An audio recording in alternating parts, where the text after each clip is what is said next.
Well, good afternoon, everyone. Welcome to our President's Handover. As the outgoing President, I would like to say that the most enduring impression of my presidency is what a good group of people anaesthetists and pain medicine specialists are. And I do think it's easy for us to underestimate what a highly functioning college and profession we are.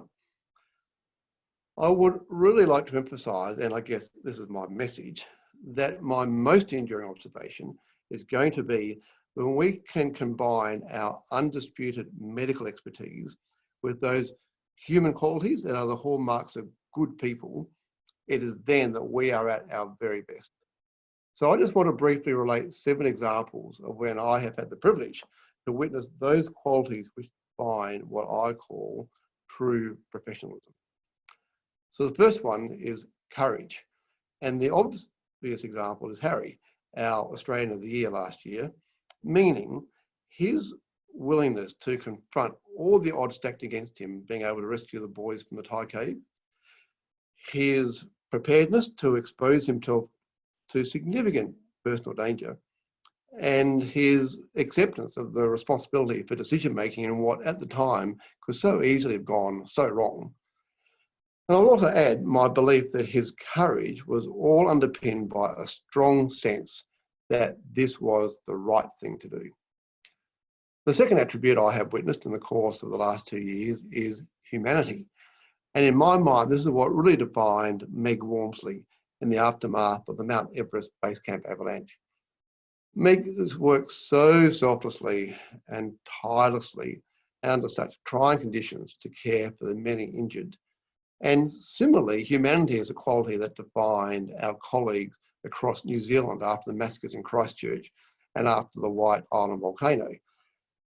The quality that drove the extraordinary response to provide care to the many, many victims that we witnessed on both occasions.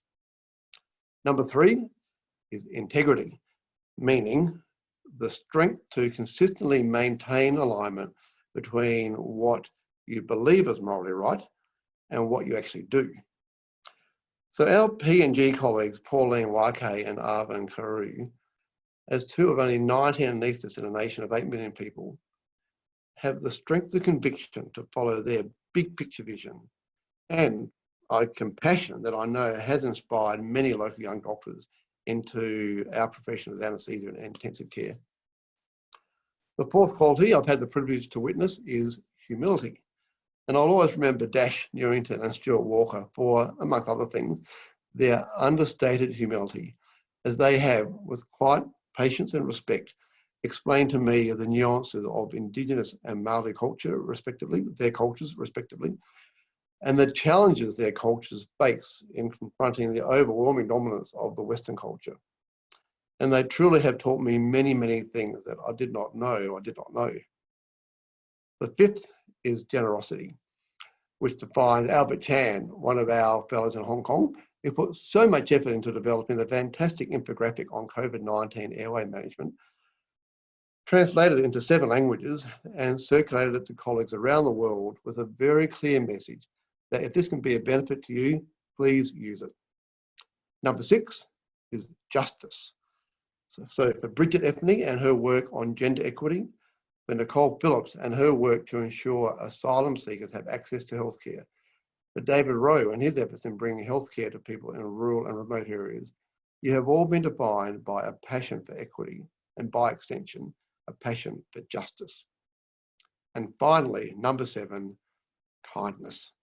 The noun that defines Roger Gook and Wayne Morris's drive to advocate for people around the world who lack access to pain relief, and to deliver the essential pain management program to over 60 countries globally in 9 languages. So, my very clear personal observation over the last 2 years has been that when we marry medical expertise with those truly human qualities such as courage and humanity, humility and integrity, generosity, justice and kindness, that's when we really achieve our full potential as doctors. And I do hope that we continue to be recognised and defined not just by what we do, but by who we are, meaning not just that we provide world-class specialist care, but that we are highly professional doctors and great people. And I would say to those of you who do combine the science of our profession with the humanity of our profession, that you are, in my mind, the true leaders of our specialties, meaning that you're the ones who provide the vision for what we should all strive for. And as an aside, don't underestimate what important role models you are for the upcoming generation. Now, speaking of great people, I want to pay particular tribute to our ANZCA staff, who so patiently, wisely and graciously work so diligently to support the activities of our college and, of course, ultimately us. Thank you all. Your efforts are really noted and keenly appreciated. And so, as my mum and dad taught me to say when I was taking my leave from those who had shown me wonderful hospitality, thanks for having me. I've really enjoyed being here. And finally, if you take all those qualities I mentioned earlier, roll them up into one, you come up with a Vanessa Beavis. Vanessa, thank you so much for all your wisdom, support and friendship. I really am so pleased that you are taking over as our new president. You'll be fantastic. Over to you. And thanks again, everyone. Go well.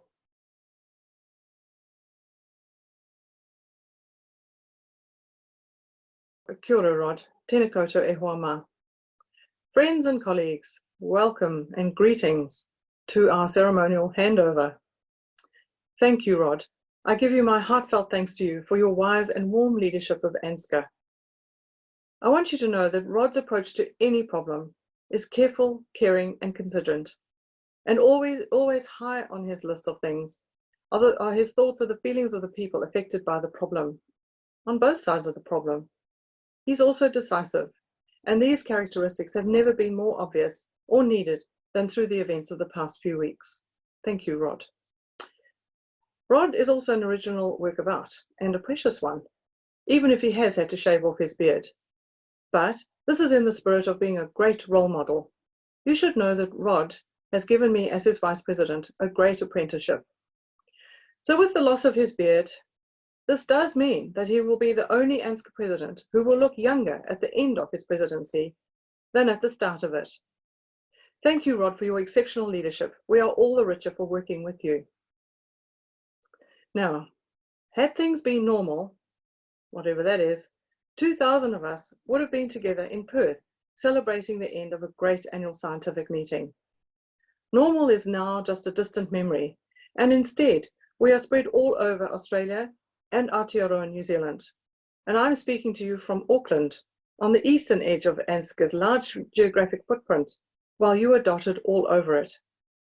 I'm sorry that I can't welcome you in person. Instead, I think of us as meeting on a huge virtual marae, which is an open-air meeting place, as big as ANZCA's 2 countries. And in that big open space, we're holding our first virtual AGM. I suppose that means I'm your first virtual president. But the responsibilities, I feel, are real enough. And I'm sure I'm not a hologram, despite all this virtual carry-on. 2 months ago, the total loss of the annual scientific meeting and the Faculty of Pain Medicine Symposium were unthinkable. We were looking forward to another great scientific event, plus the collegiality of bringing together of 2,000 of our fellows. On behalf of all fellows and trainees of the college, I thank the organising committees, the volunteers and the ANZCA event team for the work that you all put in and maintaining your focus right up until the very last minute, which was just a few weeks ago, the last minute decision to cancel. We do feel your sense of loss. I'm sure you are gutted, and I'm so sorry we couldn't meet now in Perth. In the spirit of always looking on the bright side of life though, Perth will not miss its turn. We plan to gather for the ASM in 2022, so we will still have the benefit of your good work. We thank you for it and look forward to meeting in Perth in 2 years from now. Next, on the theme of you can't be what you can't see, I should introduce myself to those of you who I haven't met. I'm a specialist international medical graduate from South Africa. And when I moved to New Zealand 27 years ago, I could not have imagined all the professional opportunities, friendships, and deep satisfaction that have come from my increasing involvement in ANZCA. When I saw the level at which my colleagues were practicing anesthesia as a result of their training, education, and skills, I decided immediately that I wanted to be a member of that club and to contribute to it if I could. Dr. Tess Brophy, a former dean of the Faculty of Anaesthetists, spoke of the rare privilege of medicine, and that has really resonated with me in the past. Medicine really is a rare privilege, and anaesthesia in particular gives us the chance to provide crucial assistance at critical times in patients' lives, in the same way as fellows of the Faculty of Pain Medicine care for patients who are in pain.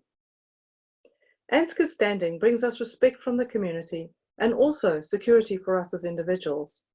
But with this privilege comes great responsibility to look always to improve the quality of life for our patients. Our professional pride rests on what we can do for them. I feel this sense of pride in my college, and I hope the fellows and the trainees feel this also.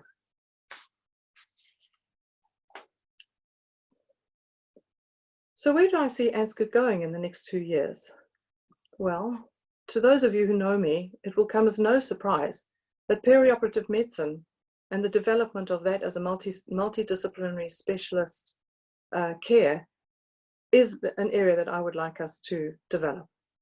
So following on from what I've just said, I believe that anaesthetists are the natural discipline to lead and coordinate the development of comprehensive multidisciplinary perioperative care.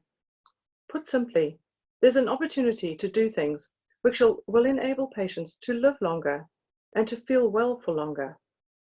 Given our understanding of physiology, the impact of the surgery, and the overall patient trajectory, plus an appetite for research, anaesthetists are best placed to lead this development. At the same time, other disciplines have much to contribute, and I see perioperative medicine developing as a multi-specialist field of practice in the same way as pain medicine has evolved and continues to do so. I want ANZCA to develop a diploma in perioperative clinical care by harnessing the strengths of anaesthetists as the logical leaders of this multidisciplinary care. Secondly, equity. Equity is at the heart of good patient outcomes. The health statistics of both Australia and Aotearoa New Zealand tell us of the disparity between the health of our Indigenous people and that of the general population. Our immediate past president, Dr. Rod Mitchell, of 5 Minutes, has highlighted the problem. Ahead of us is a large and complex project to seek to understand it. Essential to this project is the building of trust and confidence between cultures. Even small steps carry huge symbolic value, and one step would be to achieve a Māori name for our college. This would symbolize to our Māori fellows and Māori patients that they are welcome and are well cared for.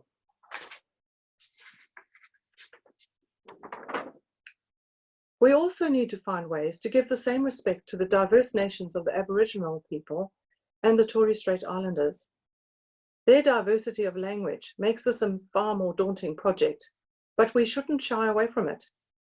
There must be ways to pay a wholehearted respect and recognition of their place in Australia and in the ANZCA community. Now, ANZCA, the public thinker. The ANZCA Fellowship is a huge storehouse of intellectual horsepower. ANZCA is widely recognised as a reliable professional organisation whose opinion matters. We have often advocated at very high levels in both countries and brought about change for the better.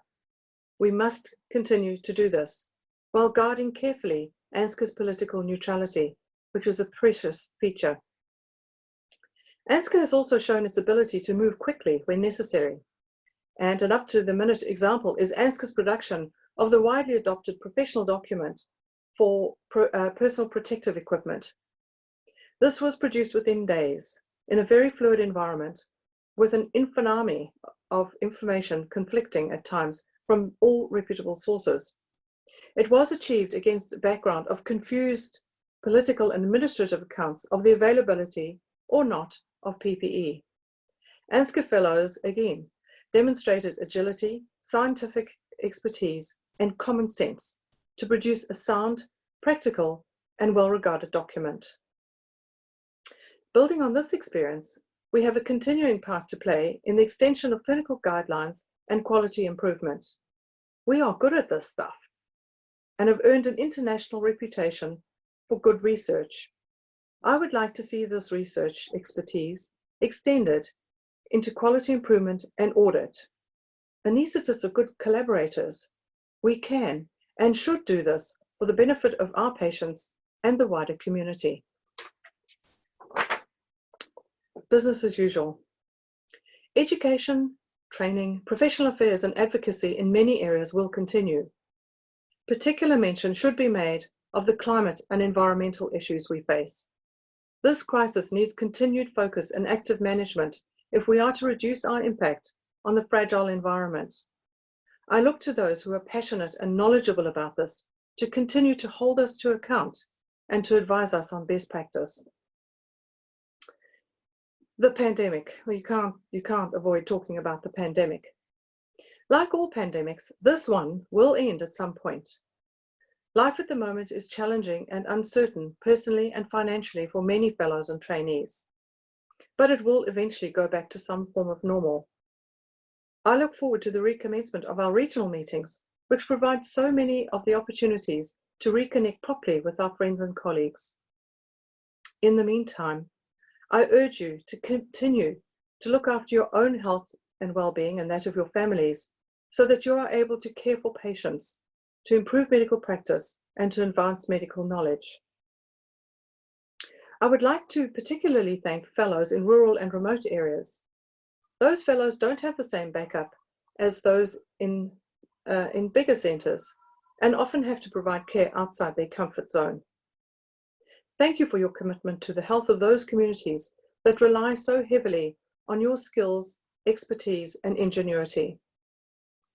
I also want to thank our CEO, Nigel Fitchen, for his skillful leadership of the college through this pandemic. I don't know if this is a good thing, but Nigel arrived with experience of disaster management. In a former role, his office building burnt down shortly after he started, destroying absolutely everything.